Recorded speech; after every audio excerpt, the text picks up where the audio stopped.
Tiba di kota dingin. Sama-sama paman, jawab si Yue. Mereka pun melanjutkan makan mereka. Dan saat mereka mau membayar harga makanan, paman pemilik restoran mengatakan kalau makanan yang mereka makan gratis. Mendengar kata gratis membuat Chan Xin tertawa senang. Setelah mengucapkan terima kasih pada sang pemilik, si Yue geng segera kembali ke penginapan. Mereka menikmati malam yang kata orang penuh keindahan. Tapi ternyata hanyalah kiasan saja. Sebab malam di sana seperti juga malam-malam di tempat lain, hanya saja terlihat bintang bertaburan indah di langit. Mungkin keindahan ini hanya untuk para penyair atau bagi mereka yang sedang jatuh cinta. Keesokan harinya si Yue dan kawan-kawan segera berangkat melanjutkan perjalanan mereka setelah makan pagi.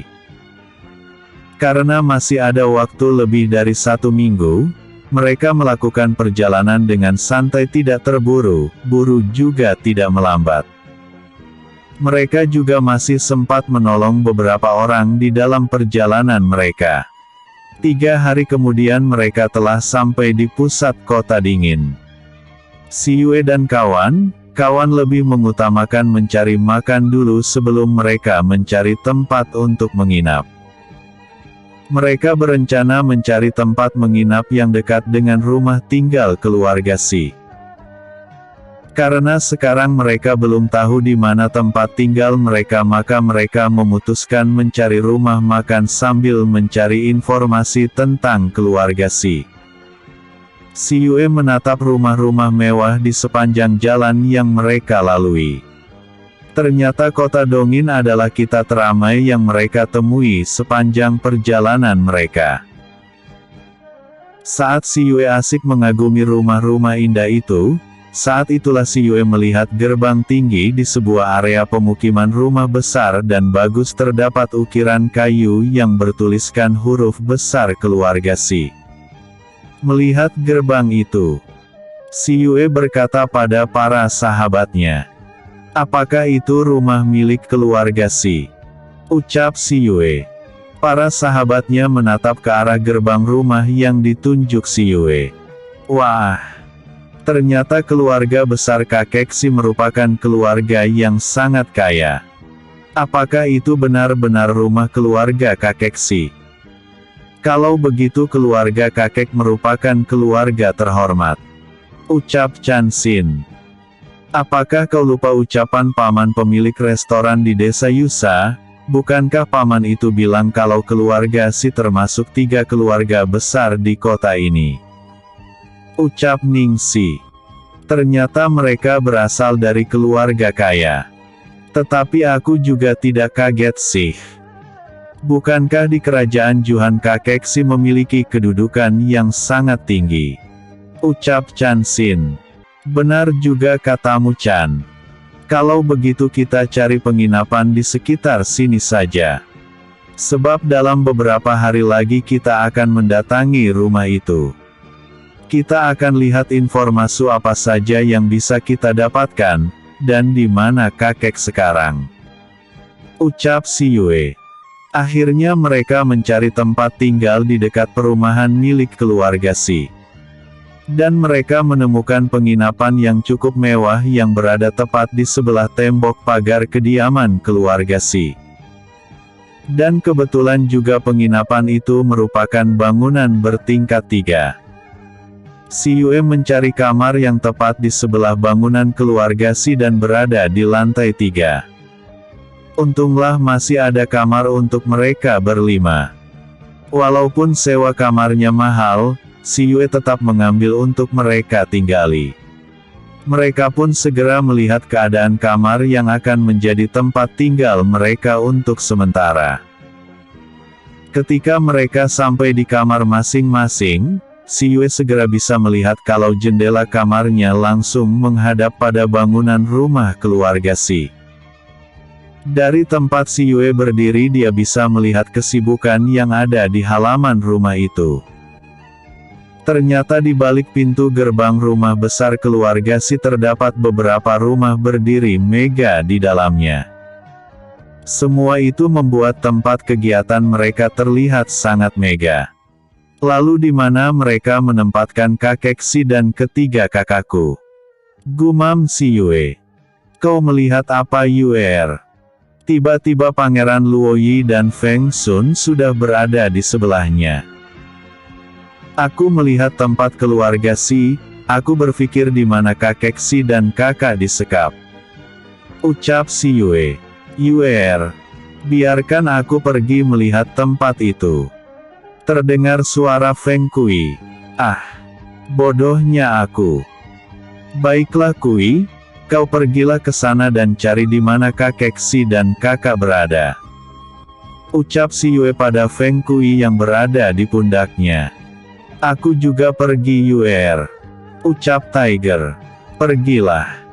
Tapi ingat, kalian harus hati-hati. Jangan mencari masalah lebih dulu. Ucap Si Yue. Jangan khawatir Yue. Ucap mereka berbarengan. Mereka segera melompat pergi melalui jendela. Dengan lincahnya Tiger melompat ke atas atap rumah keluarga Si. Sedangkan Feng Kui segera terbang ke arah pemukiman rumah keluarga Si. Si Yue melihat kepergian kedua hewan kontraknya dengan perasaan cemas. Kau sangat beruntung Yue. Kau memiliki beberapa hewan kontrak yang sangat menyayangi dirimu. Mereka bagai saudara denganmu, bukan lagi sebagai hewan kontrak. Ucap Feng Sun iri. Kau iri. Kau juga harus memperlakukan hewan kontrakmu seperti aku memperlakukan mereka. Agar mereka juga sayang padamu. Jawab Si Yue. Tidak. Aku tidak iri. Aku malah bangga padamu. Kau membuat contoh bagi kami untuk memperlakukan mereka seperti kau memperlakukan hewan kontrakmu. Namun aku iri padamu karena kau bisa mengontrak hewan kontrak sebanyak apapun, itu pun bukan kau yang menginginkannya, tapi mereka sendiri yang menginginkan dirimu. Ucap Feng Sun lagi. Haha.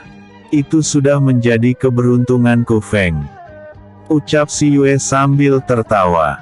Tak lama Chan Xin dan Ning Si bergabung. Mereka berbincang hingga malam. Di malam harinya, kedua hewan kontrak Si Yue yaitu Feng Kui dan Tiger datang. Mereka dengan perasaan kecewa mengatakan kalau mereka belum menemukan keberadaan kakek Si. Namun mereka berkata kalau masih banyak rumah atau kamar yang belum mereka periksa. Gak masalah boy. Masih ada 1 minggu untuk mencari keberadaan mereka. Jawab Si Yue menghibur. Kau tak marah Yue? Kata Feng Kui. Hei. Mana mungkin aku marah? Aku akan marah jika kalian tidak mendengarkan perkataanku, dan kalian masih tetap bersedih. Kata Si Yue. Baik kami tidak akan sedih lagi. Ucap Feng Kui. Akhirnya mereka bertiga masuk ke dalam ruang teratai. Keesokan harinya, Si Yue mengajak para sahabatnya untuk mencari toko obat untuk menjual pil ramuan yang dia murnikan selama ini. Semua ini dia lakukan, selain menambah pemasukan uang, juga mengurangi tempat ruang pil yang semakin penuh. Chan Xin juga ingin menjual beberapa alat atau senjata yang dia buat. Dalam beberapa bulan ini, Chan Xin belajar menempah beberapa logam besi untuk dijadikan senjata. Memang semenjak setahun yang lalu, selain berkultivasi, Chan Xin mempelajari ilmu membuat senjata yang dia pelajari dari buku yang Si Yue beri ataupun mendapat bimbingan dari Si Yue. Sedangkan Ning Si dan Feng Sun mendalami ilmu pengobatan, dan Pangeran Luoyi tentang menaklukkan hewan roh. Mereka semua belajar dari Si Yue. Setelah selesai makan pagi, mereka segera berangkat menelusuri kota dingin mencari toko obat dan toko persenjataan. Saat mereka menemukan toko obat, ternyata toko obat bersebelahan dengan toko persenjataan. Ruang kedua toko itu hanya dibatasi oleh sekat dinding tipis terbuat dari kayu berukir. Dan ternyata pemilik dua toko itu sama, yaitu seorang saudagar ternama di Kota Dingin. Toko itu memang merupakan toko yang paling besar dan lengkap.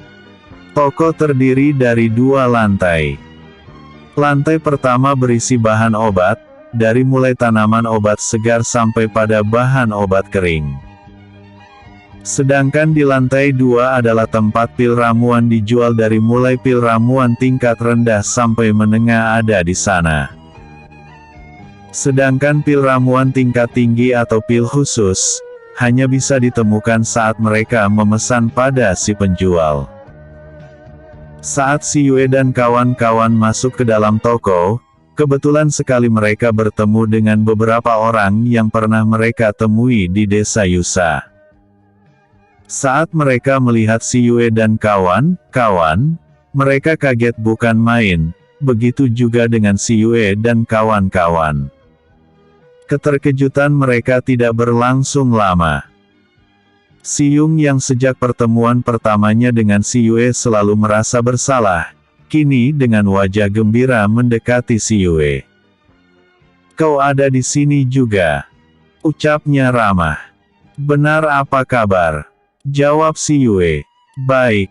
"Wah, kalau aku tahu kalian akan datang kemari, kita bisa berangkat bersama," ucapnya lagi. "Rumahmu di sini?" tanya Chan Xin. "Iya. Kami tinggal di Kota Dingin ini. Apakah kalian juga berasal dari sini?" "Tapi kalau kalian berasal dari kota ini, kenapa aku tidak pernah melihat kalian?" tanya si Yung. "Ah, maaf. Kami bukan berasal dari kota ini, kami berasal dari kerajaan Monsi," ucap si Yue. "Kerajaan Monsi?" ucapannya kaget. "Benar," jawab si Yue. "Jadi kalian dari kerajaan di ujung timur dunia tengah ini?" tanya si Yung dengan wajah kagum. "Benar sekali," jawab si Yue singkat. "Kalau aku boleh tahu, siapa nama kalian ini?" "Perkenalkan, namaku Si Yung," ucap si Yung memperkenalkan diri. Mendengar pria di depan mereka menyebutkan namanya, si Yue dan kawan-kawan kaget. "Si Yung," ucap mereka hampir bersamaan. "Iya, kenapa? Apakah kalian pernah mendengar namaku?" kata si Yung. Tidak, kami tidak pernah mendengar namamu, hanya saja apakah kau dari keluarga Si?" tanya si Yue. "Benar. Kau tahu keluargaku?" Uhonya heran. "Tentu saja kami mendengar nama keluarga Si yang terkenal itu." "Jadi kau ini dari keluarga Si?" kata si Yue lagi. "Aku merupakan salah satu putra keluarga Si," ucap si Yung.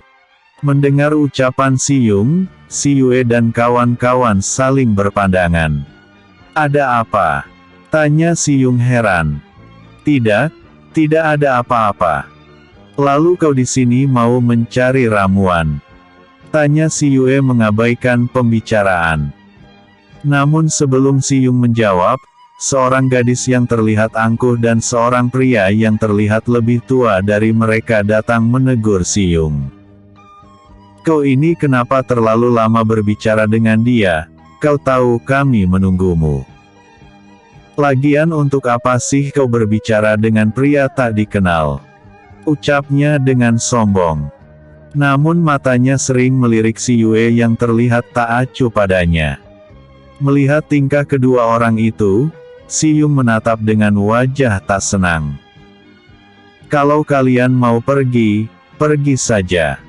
Aku masih ingin bersama mereka," ucap si Yung dengan datar. "Kau ini, memangnya mereka sepenting itu untukmu, hingga kau lebih memilih mereka daripada pergi bersama kami?" Seru gadis itu marah. Penting atau tidak, itu urusanku.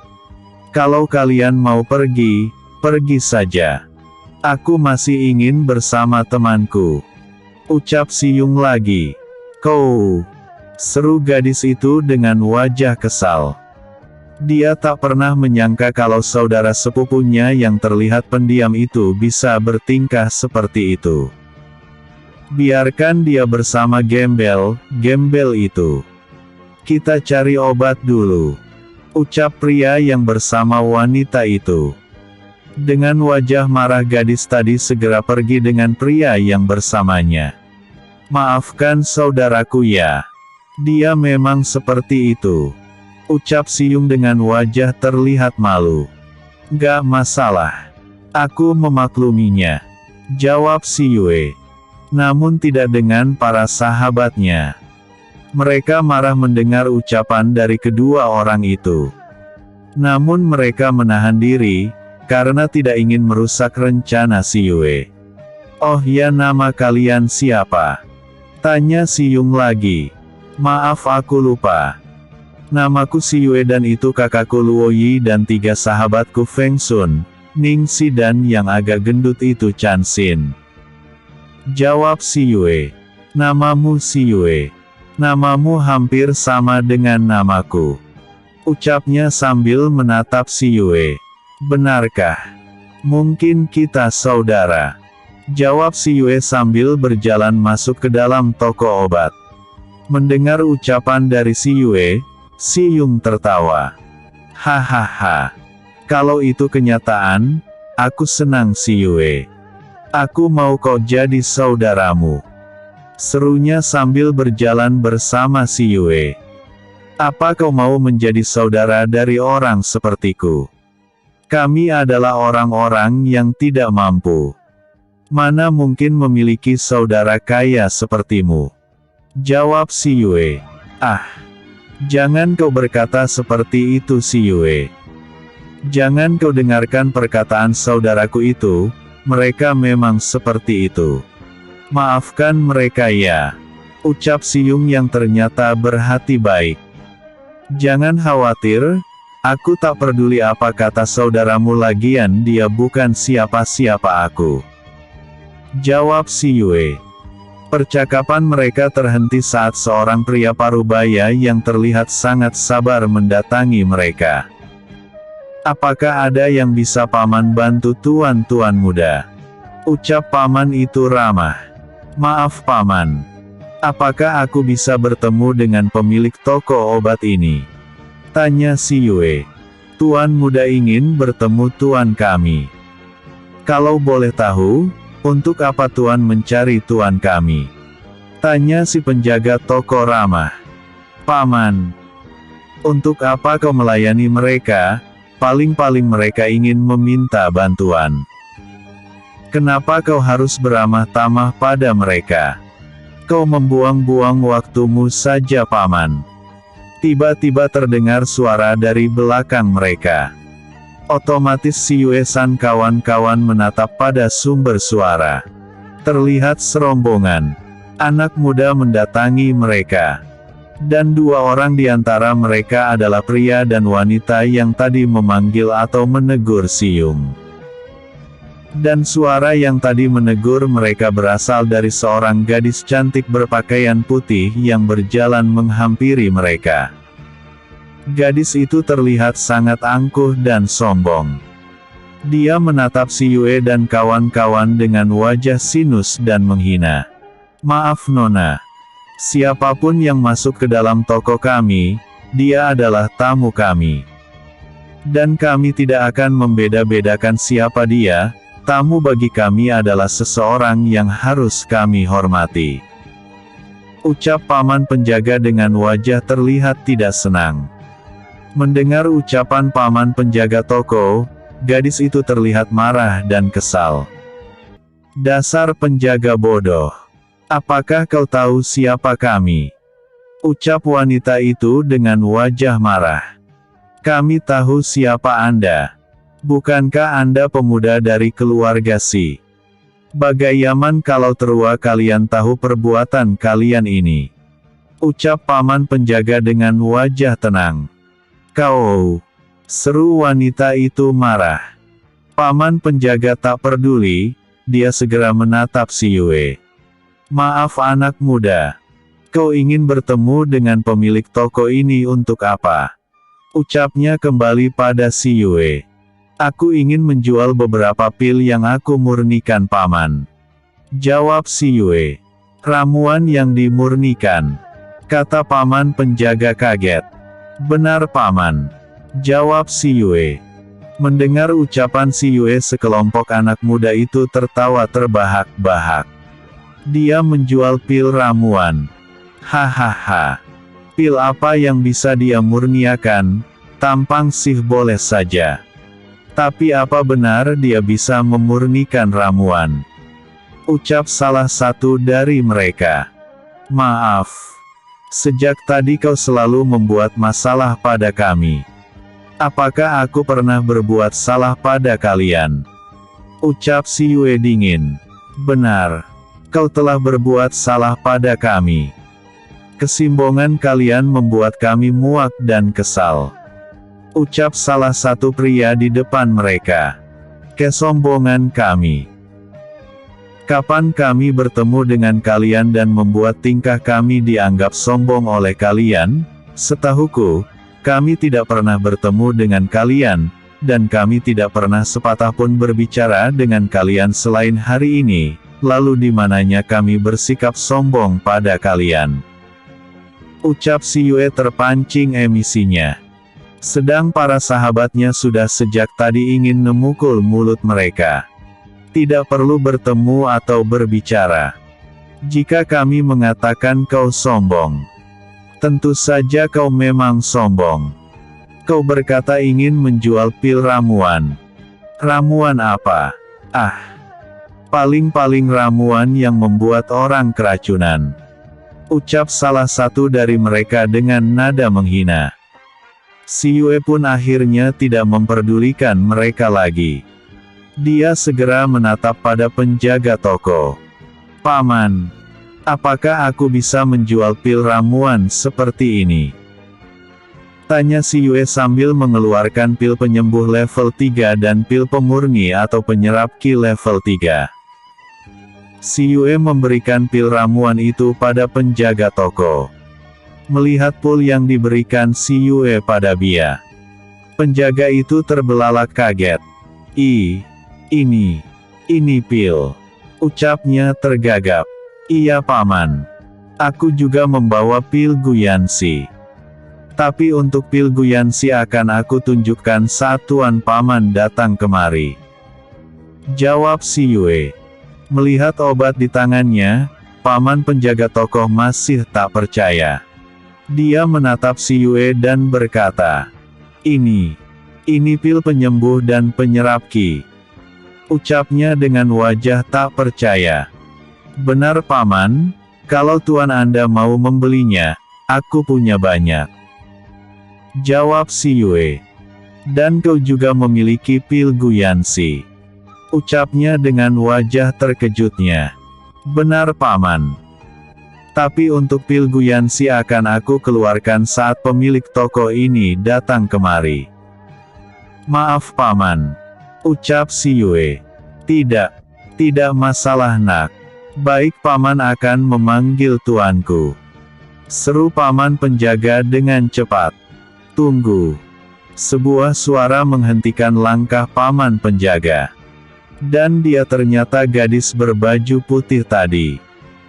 Paman penjaga menatap orang yang menghalangi niatnya untuk pergi. Ada apa nona? Ucapnya kesal. Apakah paman percaya dengan omongan pria yang seperti dia? Paman, jangan mudah percaya omongan orang yang belum tentu kebenarannya, apalagi dia masih sangat muda, mana mungkin dia mampu memurnikan pil ramuan. Ucapnya dengan wajah terlihat sinis menatap si Yue. Mendengar omongan gadis itu si paman terlihat kesal. Benar atau tidaknya dia bisa memurnikan ramuan, itu bukan urusan nona, maaf. Jika kalian ingin mencari sesuatu di sini di toko kami, maka silahkan Anda mencarinya. Tidak usah ikut campur urusan kami, ucapnya dingin. Lalu dia memanggil salah satu pelayan untuk melayani gerombolan tadi. Sedangkan dia sendiri segera masuk ke dalam ruang yang lebih dalam lagi. Melihat semua itu, gadis bergaun putih itu terlihat sangat marah. Dia menatap Si Yue dengan penuh kemarahan. Lalu dia menatap pada Si Yung yang berada di kelompok Si Yue. "Si Yung, kenapa kau masih bersama mereka?"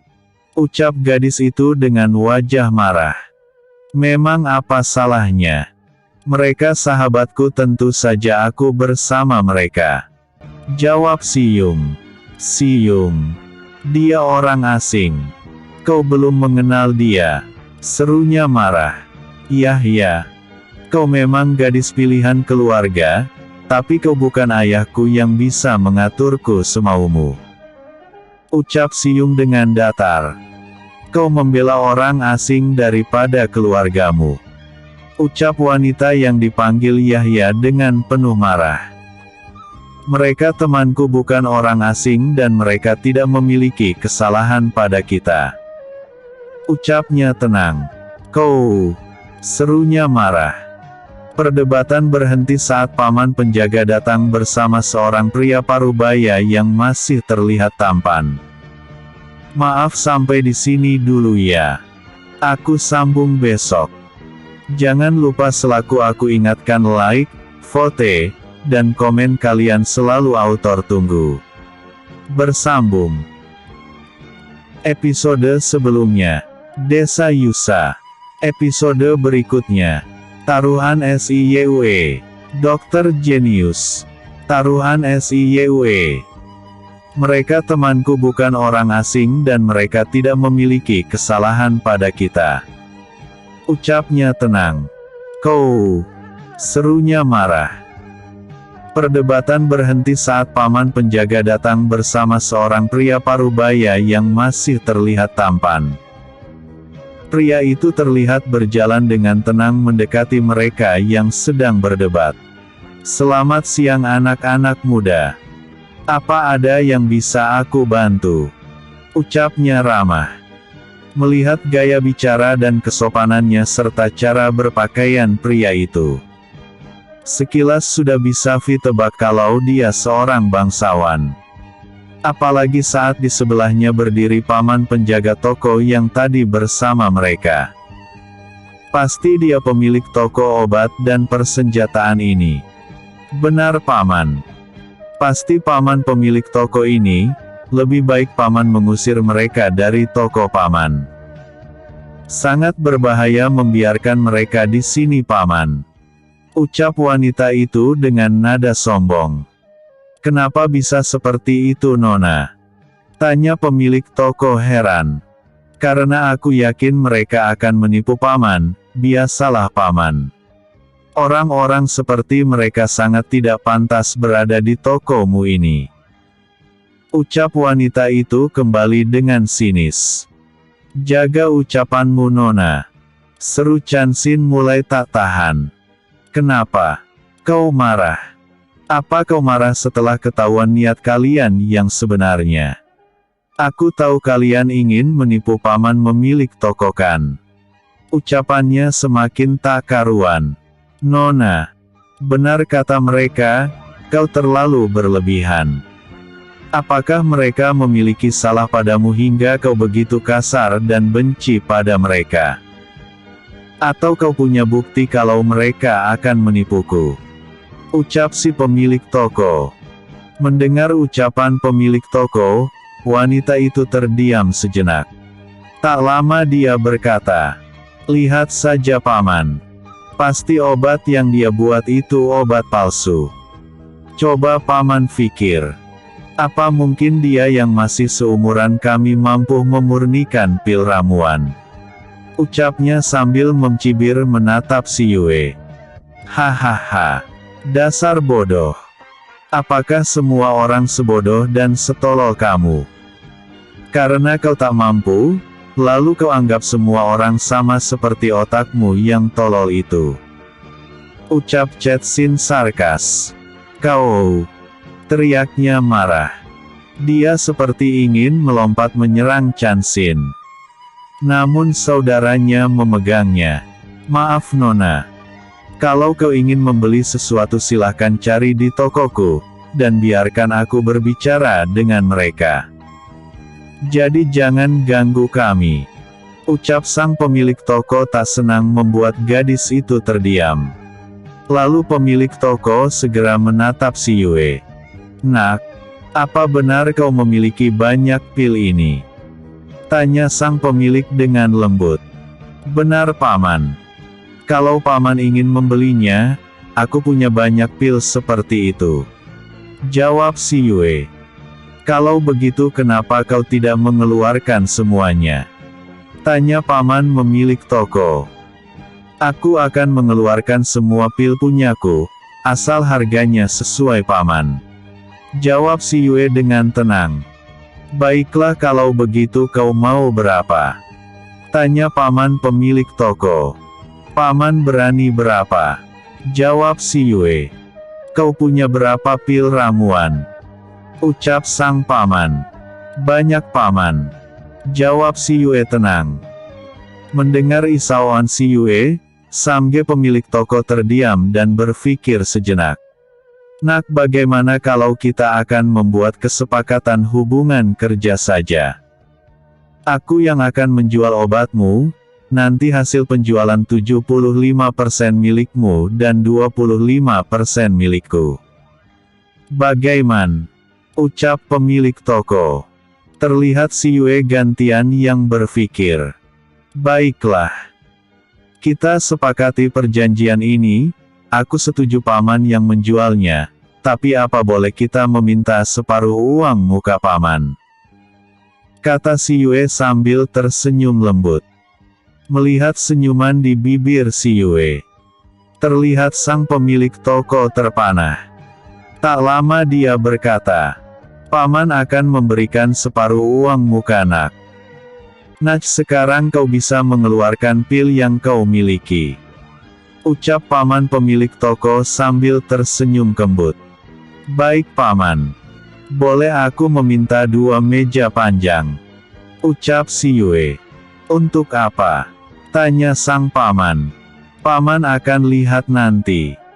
Tak lama pemilik toko menyuruh 2 pembantunya mengeluarkan 2 meja panjang. Dan meja-meja itu ditaruh di antara rak obat.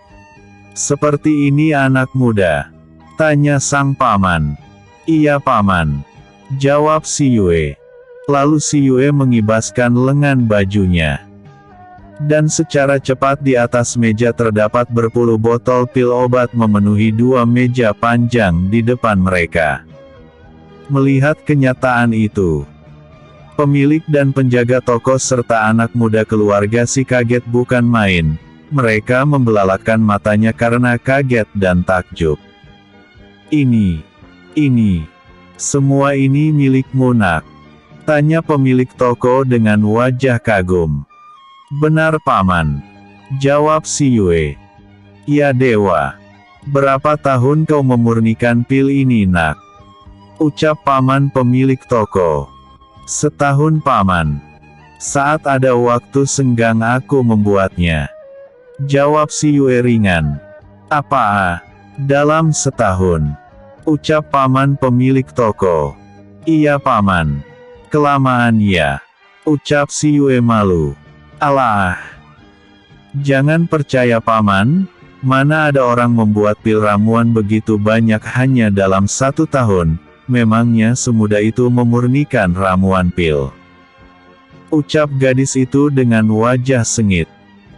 Entah kenapa dia sangat marah pada si Yue yang berwajah tampan tapi sangat cuek padanya. Buktinya memang ada. Itu si Yue.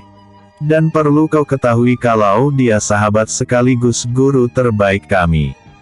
Ucap Chansin dengan bangga. Chansin. Tegur si Yue pelan. Cih. Kau mengatakan itu karena kau sahabatnya. Ucap wanita itu sinis. Kau mau bertaruh? Tanya si Yue tiba-tiba. Apa maksudmu? Ucapnya.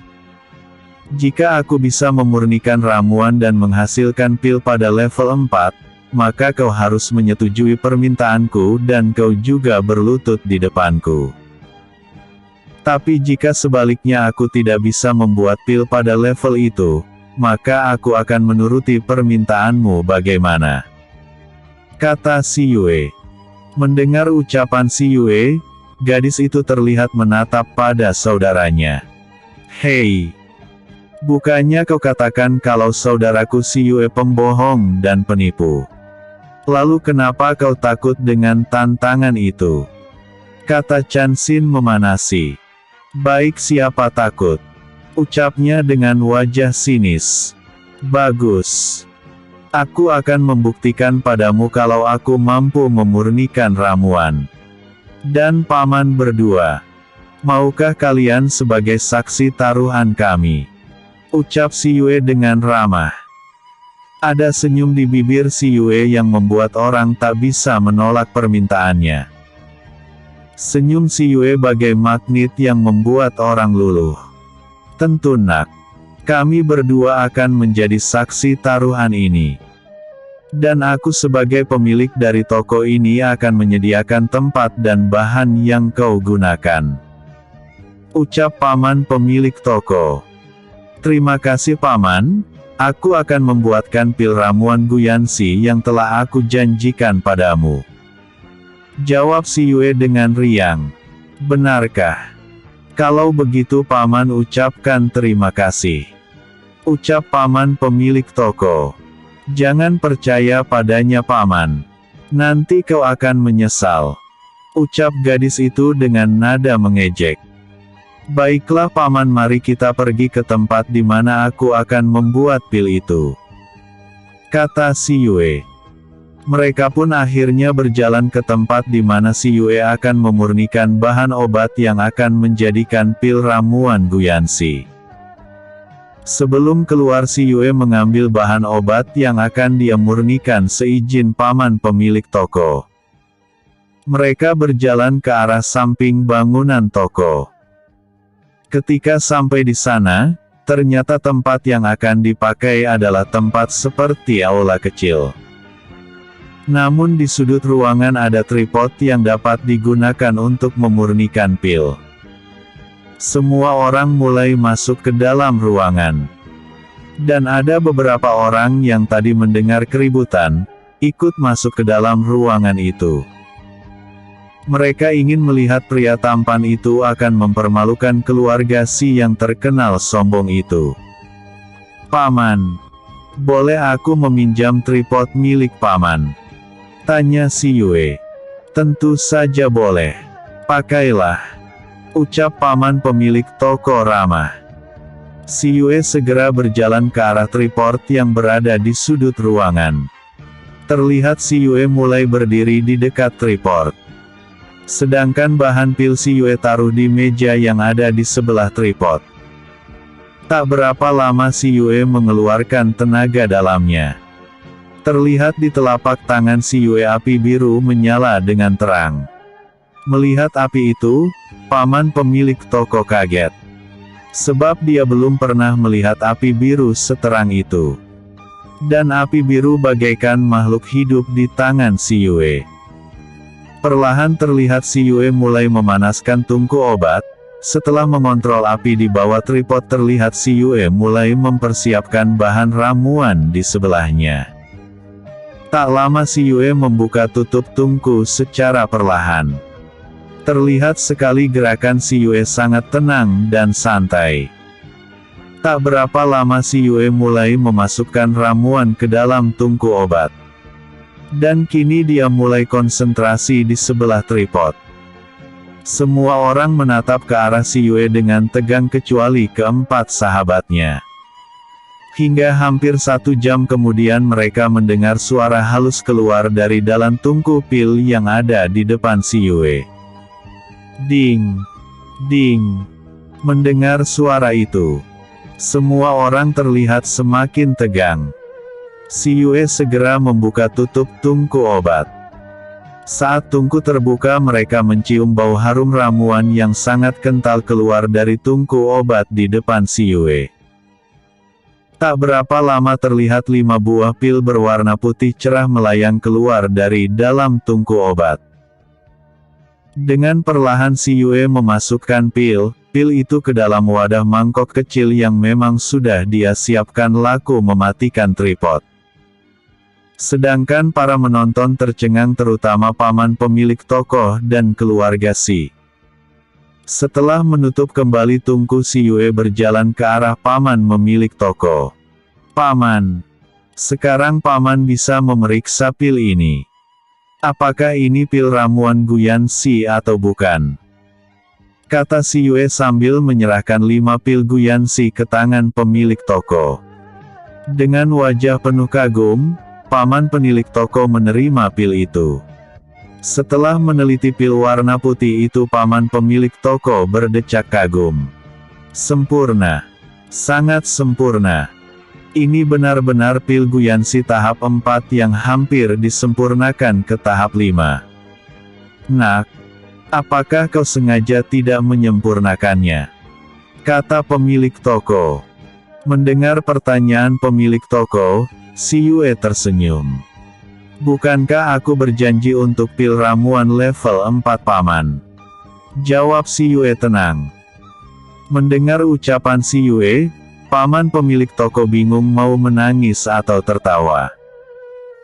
Kenapa pil yang seharusnya bisa berada di level 5, dengan sengaja ditahan level 4? Hanya sedikit lagi pil itu semakin sempurna. Dia hanya bisa menatap si Yue dengan menggelengka kepalanya. Nah, nona dari keluarga Si, apakah kau sudah bisa melakukan apa yang sudah kita sepakati dalam perjanjian kita?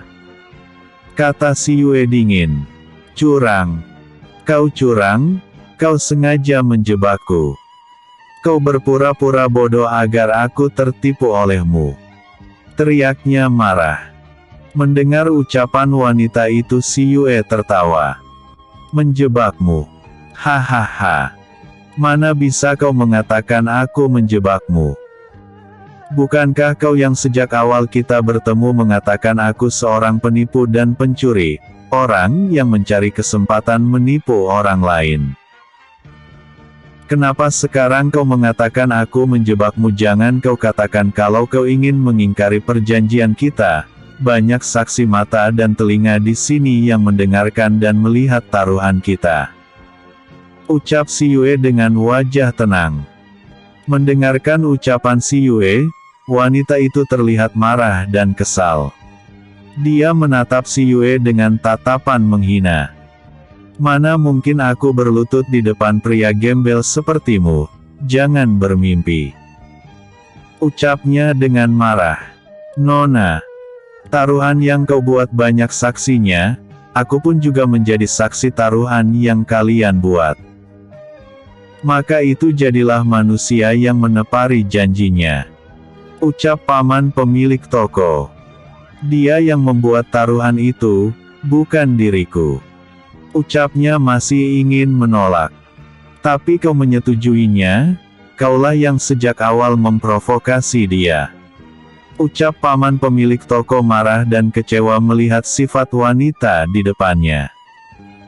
Cih, mana mungkin aku sudi meminta maaf pada gembel seperti dia.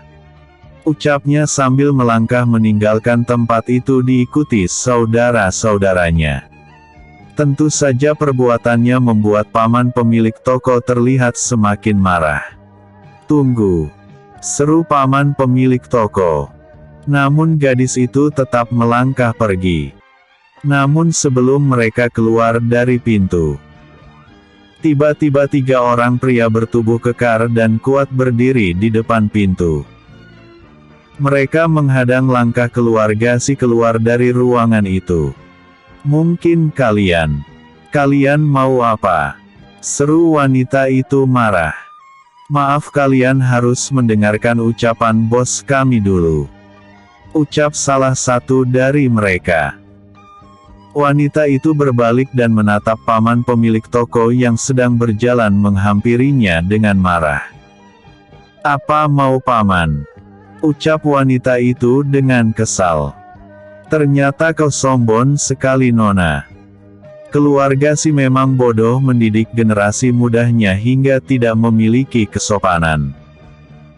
Dengarkan ini, gara-gara ulahmu yang sombong dan angkuh, mulai sekarang tidak ada seorang pun dari keluarga si yang diperbolehkan bertransaksi atau membeli apapun dari toko kami, dimanapun toko kami berada.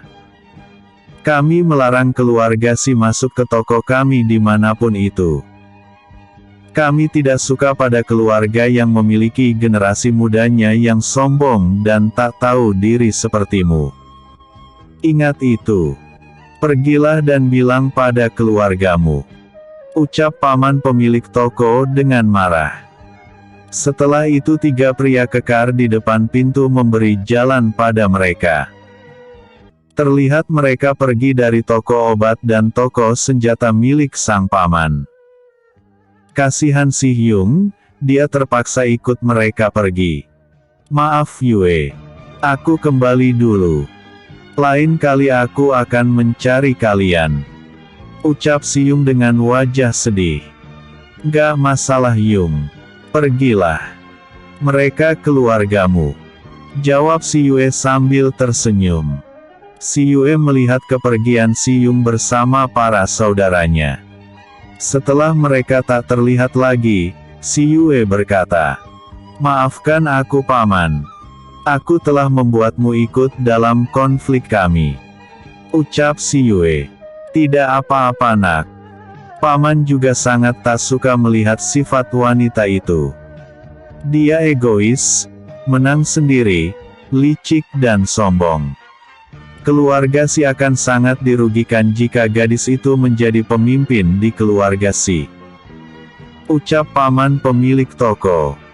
Mereka pun berbicara tentang bisnis kembali. Chan Xin juga menjual beberapa senjata yang telah dia buat. Pemilik toko sangat bahagia bertemu dengan para anak muda yang jenius seperti mereka. Terutama si Yue yang memang sudah terlihat kekuatannya. Akhirnya mereka mengundurkan diri setelah hampir seharian penuh berada di toko obat milik Paman Wang Sora nama sang pemilik toko obat itu. Si Yue dan kawan-kawan segera kembali ke penginapan. Ketika sampai di penginapan, dan si Yue sedang berdiri menatap ke arah halaman rumah keluarga si. Feng Kui dan Tiger tiba-tiba melompat dari jendela. "Kalian dari mana?" tanya si Yue. "Mengikuti kelompok wanita tadi," jawab Tiger. "Lalu apa yang kalian dapatkan?" tanya si Yue. "Mereka memang putra dan putri dari keluarga si. Dan ada satu kenyataan si Yue. Aku menemukan seorang pria tampan yang tertidur di sebuah ranjang. Dikata mati, dia masih bernafas walaupun lemah. Dikata sehat, dia tergolek tak berdaya. Dia diam bagai orang mati." Ucap Feng Kui. "Di mana itu?" tanya si Yue. "Di sebuah ruangan yang terlihat dikunci dengan rapat. Aku mencoba memasukinya. Namun tidak bisa. Selain terkunci dengan rapat, ada arai yang menutupinya. Mungkin arai itu untuk mencegah seseorang masuk ke dalam ruangan itu tanpa izin." Ucap Feng Kui. "Apakah sulit masuk ke sana?" tanya si Yue. "Cukup sulit, tapi dengan memakai bulu yang kuberikan padamu, kau akan mampu masuk ke dalamnya. Hanya saja masuk ke dalam ruangan itu tanpa kunci, itu akan sulit," jawab Feng Kui. "Feng, lebih baik kau kembali ke sana besok pagi. Kau lihat apakah ada seseorang yang merawat pria itu." Namun ucapan Tiger belum selesai, Feng Kui telah berseru. "Ah, benar Tiger. Aku tahu apa yang kau maksud. Baik, baik. Aku akan kembali ke sana besok pagi, dan aku akan seharian penuh melihat keadaan di sana," ucap Feng Kui. Si Yue pun tahu yang dimaksud Tiger. Akhirnya dia berkata, "Kui, kau harus hati-hati. Aku tidak ingin di antara kalian ada Tang terluka," ucap si Yue. "Baik Yue," jawab Feng Kui dan Tiger hampir bersamaan. Untunglah masih 1 minggu lagi waktu pertemuan si Yue dengan keluarga si. Mereka segera pergi ke ruang teratai. Si Yue menemui Suzaku yang kini sedang bermeditasi di bawah pohon roh. Merasakan kehadiran si Yue, Suzaku segera membuka matanya. "Kau datang Yue," ucapnya. Jawab si Yue sambil menganggukkan kepalanya. "Apa masalahnya dengan keluarga si belum berakhir?" ucapnya lagi. "Ini baru permulaanku. Biar masalah itu tidak usah kita bahas. Sekarang biarkan aku melihat luka dalammu," jawab si Yue. "Sepertinya luka dalamku semakin lebih baik Yue," jawab si Yue. "Syukurlah. Kalau begitu ulurkan tanganmu," ucap si Yue. Dengan patuh Suzaku mengulurkan tangannya. Tak berapa lama si Yue terlihat menatap Suzaku. Kekuatanmu semakin besar," ucapnya. "Itu karena kesehatanku hampir sepenuhnya sembuh," jawab Suzaku. "Karena itu, sering-seringlah meminum air kejiwa," kata si Yue pada Suzaku. "Baik. Aku akan melakukannya," jawab Suzaku. Tak lama terlihat si Yue, dan semua makhluk kontraknya terlihat sedang bermeditasi di tuang teratainya. Keesokan harinya si Yue dan para sahabatnya keluar untuk melihat keadaan kota dingin. Sedangkan Tiger dan Feng Kui sudah memiliki tugas sendiri. Si Yue dan kawan-kawan terlihat di antara para penduduk kota dingin. Dan di sepanjang jalan banyak orang yang membahas soal turnamen pemilihan murid untuk dunia atas yang akan diselenggarakan 2 minggu lagi. "Yue, apakah kita akan ikut turnamen itu?" tanya Chan Xin. "Kalau kita ikut perorangan, kita akan terpencar nantinya," kata Feng Sun. "Aku tidak mau itu. Aku tidak ingin berpisah dengan si Yue," ucap Pangeran Luoyi. "Aku juga," ucap Ningxi dan Chan Xin hampir bersamaan. "Siapa yang ingin berpisah dengan si Yue?" "Aku juga tidak," jawab Feng Shui. "Lalu apa yang harus kita lakukan?" tanya Chan Xin. Terlihat mereka diam mencari ide. Tak lama si Yue berkata, "Bagaimana kalau kalian jangan ikut turnamen dulu? Biar aku saja yang ikut, kalian menjadi penonton saja.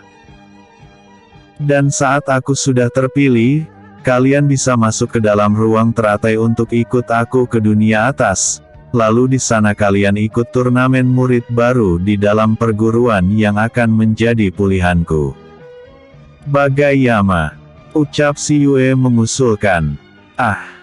Kau memang adikku yang paling jenius. Aku setuju dengan usulanmu," ucap Pangeran Luoyi sambil memeluk si Yue dengan erat. "Aku juga setuju," kata Chan Xin dan Ningxi hampir bersamaan. "Apalagi aku. Aku sangat setuju dengan idemu Yue," kata Feng Sun gembira. Mereka pun membahas masalah itu sebelum akhirnya mereka kembali ke penginapan. Sesampainya di penginapan, mereka masuk ke dalam ruang teratai. "Udahan dulu ya. Aku lanjut besok." Jangan kesal. Besok aku lanjut kok. Jangan lupa like, vote, dan komennya aku tunggu. Bersambung. Episode sebelumnya. Tiba di kota dingin. Episode berikutnya. Pengobatan SIYUE.